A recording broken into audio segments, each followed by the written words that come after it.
இப்ப என்ன பண்றாங்க, போயிட்டு டெத்துன்னு சொல்லிட்டு திரும்ப வெளியில மார்ச்சரி போயிட்டு உயிர் இருக்குன்னு கொண்டு வராங்களா? ஆமா, டெத்துன்னு சொல்லி கணக்கு வச்சுட்டாங்க. வெளியே வந்ததுக்கு அப்புறம் ஆஸ்பத்திரி கொண்டு போனதுக்கு உயிரிழந்த திருப்பி உள்ள கொண்டு வராங்க. அதே மாதிரி இங்க என்என்எஸ் எல்லாம் லாக் பண்ணிருக்காங்க. அப்படியே வீடியோல பாரு. இது மாதிரி எத்தனை பேரு? இந்த மாதிரி 3 பேர் வந்திருக்காங்க. ஐயா செத்து அதை மார்க்கெட்ல கொண்டு போயிட்டு யாரும் உள்ளே அளவு கிடையாது. ஆமா ஏதோ ஒன்று பண்றாங்க. இது நடக்கிறதுக்கு முன்னாடி எங்க இருந்தாரு செந்தில் பாலாஜி? அமராவதி ஹாஸ்பிட்டல் இருந்தாரா? ஃபர்ஸ்ட் செந்தில் பாலாஜி எங்க இருந்தாரு? அமராவதி ஹாஸ்பிட்டல் இருந்தாரா? ஆமா ஆமா, அங்க இருந்து தான் வந்தாங்க.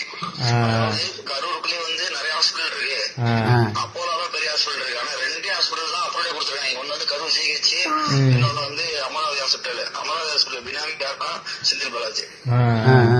ஆனா இது சம்பவம் நடக்கிறதுக்கு முன்னாடி அமராவதி ஹாஸ்பிட்டல்ல தான் இருந்தாரு செந்தில் பாலாஜி. ஆமா ஆமா, இருந்திருக்காரு. அந்த ஃபர்ஸ்ட் கேஸ் எப்பதான் வருது.